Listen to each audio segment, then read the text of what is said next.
Minsan Vlog YouTube channel na adhikain makatulong sa ating mga kababayan, lalong-lalo na sa mga taong nasa lansangan. Ayun na po guys, yung guys, o yung Dolomite Sun guys. Kinulong naman po yung yung tubig dagat nasa loob na, kaya wala nang, hindi na rin gumagalaw yung dagat guys.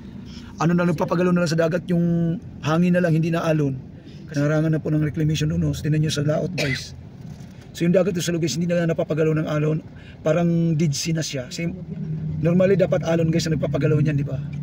Oo, para kalaman sila. Bigyan nyo ng food pack yan. Yung dalawang foreigner guys, Bibigyan ng food pack. naglalakad sa Baywalk. Hindi na ba, Baywalk pa ba ang tawag dyan? Hindi yata At dito na nga po tayo mga ka-foodpack mission sa dati po nating redistributan guys. Ito marami po tayo mga kababayan po dito guys, mga homeless din. Sa harapan po ito ng PICC. At ito nga po mga ka-foodpack mission dahil hapon na, dahil pagkagaling po natin sa Kalaw, dumiretso na po tayo rito. May natira pa naman po tayo ng isa't kalahating eco bag na foodpack guys, no? So sana lang mapagkasya pa po natin sa kanila ito at napakarami po nila dyan tiyak ngayon kasi hapon po ay naglabasan na po yung mga nagtatago doon sa mga establishment na mga homeless guys. So ayan, napahaba po ang kanilang pila guys, no? Ako Diyos ko po, sana mapagkasya pa po yung food pack natin at wala tayong maiwanan na luhaan hindi mabibigyan guys.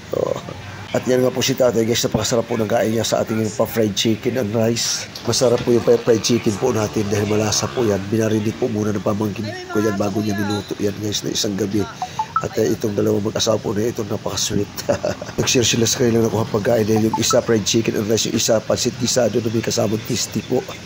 Yan, samahan niyo po kami mga minamahal kong ka-foodpack mission at patuloy na suportahan po ang programa ni Kuya Alan guys na Minsan Family Food Pack for the Homeless. Ayan, patuloy niyo pong samahan at pakisuportahan niyo na rin po guys yung ating mga mga sponsors po, katulad po ni Miss Roseville Dadora Explorer from Summer with Love. Ayan, suportahan po natin yan guys. Search nyo lang po ang kanyang channel name. Ayan, si Ma'am Roseville Dadora Explorer ay from Summer with Love. Ayan po, nag-sponsor po sa pagkain po natin na ito. Thank you so much guys. At mayroon din po tayong mga susunod na sponsor pa guys na, pero sila naman po ay hindi sila YouTuber, pero po sila content creator po sila sa FB page. So doon ko na lang po sila isa shoutout guys, no? Huwag na po dito. So ayan, nasuportahan po natin si Mama Roseville Dadora Explorer po from Summer with Love, ang ating sponsor po sa pagkain po na ito. Ang sponsor naman po din natin sa ating Padug Food ay si Mama Michelle Tamura ng Japan. Ayan, ang kanyang sponsor po sa Padug Food po natin ngayon. Ayan. So thank you so much guys sa ating mga subscribers, ayan, followers na patuloy na sumusuporta po sa atin. Maraming salamat po sa inyo. Shoutout po sa ating po mga kababayan po dyan, mga sakalam na live streamer po, katulad kay Ma'am Anging Fee Vlog, Ma'am Lynn ayan, thank you so much ma'am sa suporta po. Ayan, sa ating kaibigan po Ma'am Lilibet Zimmerman ng Amerika, Jesus Christ Love and Care Ministry. Ayan, at ganun din po sa ating kaibigan kay Ma'am Dolly Ramos, sa kalam din na live streamer. Thank you so much guys sa inyong patuloy na suporta po. At ganoon din sa aking mga followers guys, no? Kaya Ma'am Mary Ann Verga or BFF Mi Ann Verga. Ayan. Kay Mama, kay Sis Crowding Chloe, shout out.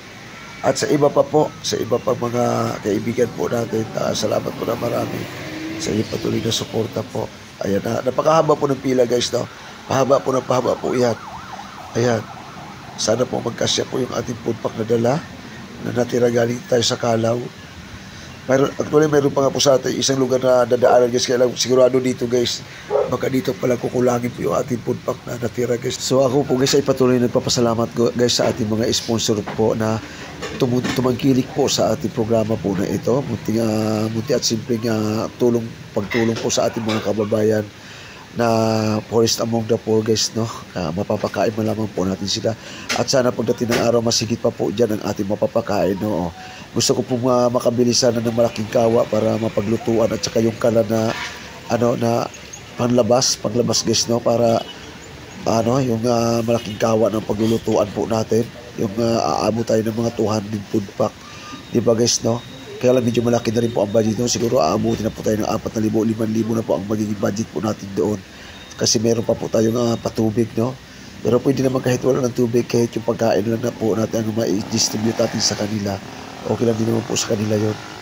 So sana nga po, habang tumatagal, parami po yung ating mga sponsor para mas mapapalaki pa po natin yung ating mapapakain, mas mapaparami pa po yung ating mapapakain guys, no? Pangarap po natin yan, mas malayo po yung may ikutan po natin. Ayan, napakarami po nila dyan. At sinabayan na rin po natin nga po pala guys ng dog food mission guys, no? Ayun, dog food mission, papili naman po tayo sa mga aso guys po ang ating ginagawa po. Habang ako po yung nagpapapila po dyan, yung iba po natin mga kasama, katulad kay sa misis ko at sa aking bunsong anak at yung tropa ng aking anak na isa, ay sila naman yung nagpapakain po ng ating mga stray dog guys, no? Yung aking kapatid naman siya po yung nagko-cover sa atin dito. Ayan, walang kagalaw-galaw guys. Dapat umiikot po yung aking kapatid para kahit paano mapunta sa unahan. So hindi bale, na lang natin, isusub na lang natin paminsan-minsan. Pero ayan, kukunti na lang sila. Pero may mga darating pa po yan dyan guys, sa pipila. Ayan na nga si nanay. So marami na naman po tayo guys na papakain guys, napapabusog guys, no? Napapasaya. Yung po kakaramputang kita po nila ay hindi na po kailangan mabawasan guys, kasi meron po tayo isang pakain po sa kanila guys, di ba? Karamihan po na trabaho po ng mga yan construction or kaya tawag dito yung namamasura para kahit paano maitawid nila pa araw-araw na kagutuman.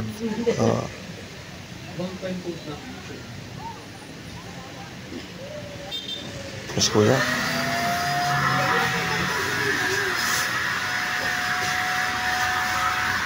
Alam niyo po mga ka-Foodpack Mission, malaking tulong din po yung ginagawa ko pag-reels sa ating FB guys, dahil doon nakakakuha po tayo ng sponsor. Dito sa YT naman, okay na po sa akin kahit panoorin nyo lamang po at huwag nyo po i-skip yung harang po natin para kahit paano kumita ng pasinti-sinti mo at makakatulong po doon sa papatuloy po ng ating Foodpack Mission guys for the homeless or hungry people in the street guys, no? Malaking tulong po yan. So maraming salamat po sa patuloy niyo po suporta kay Kuya Alan. Thank you so much guys. At ingat po tayo palagi. Mahirap pagkasakit dahil napakamahal magkasakit yung mga panahon po na ito. Ito nga po ako sinisipon guys, kaya ingat po kayo. So tuloy-tuloy pa rin po ang dating ng mga tao na pumipila guys sa ating papunta. Walang anuman.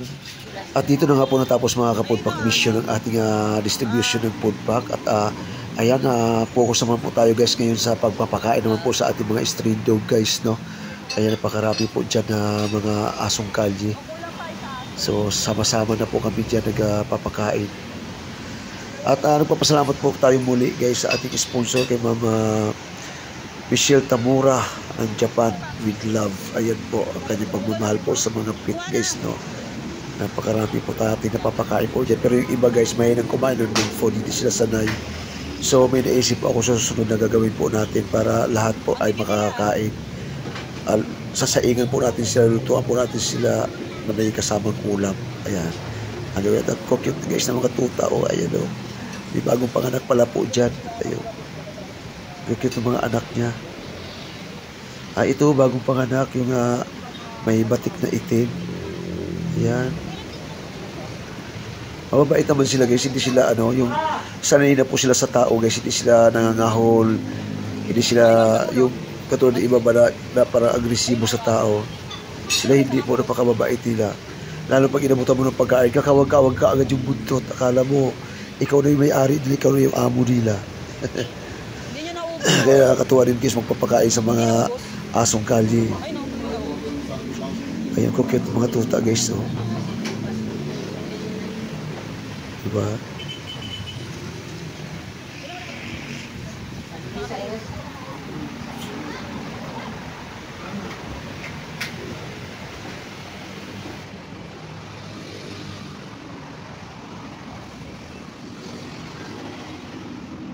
Subuan.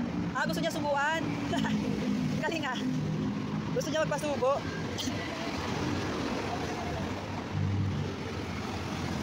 Gusto niya magpasubo. Kaya ba gusto niya? Gusto niya magpasubo. Ang ina niya kumain, no? Dami nagdidiri sa kanya eh. Diba, dami nagdidiri sa kanya, pero ang ina niya kumain.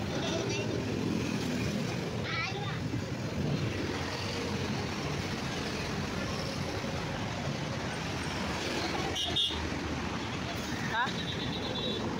Nagis po yun. Okay na dito. Ito, cute oh. Cute nila. Kailangan pa natin yung malambot sa akin. Oh, wala na.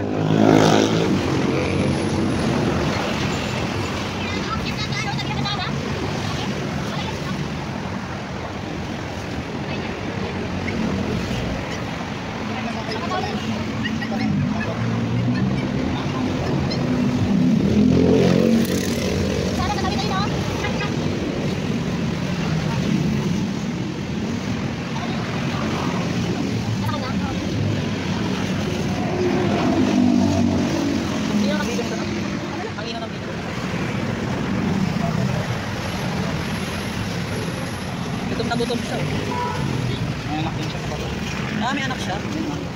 Ay, oo. Ang dami po guys, 8. Grabe, ang dami anak ng aso na ito. Gutom na siya.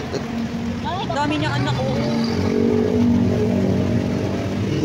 Umitingin na siya sa video, yung sabi niya.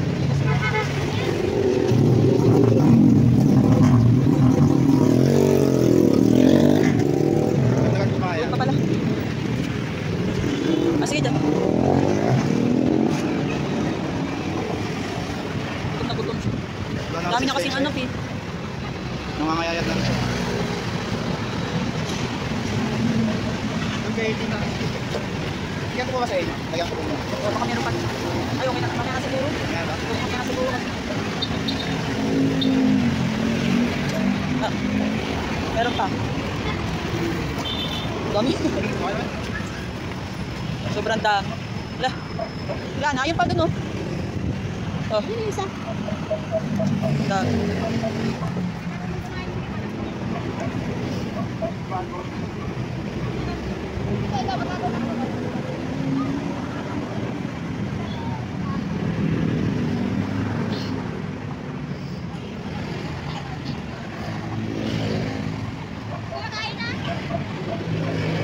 Pusa.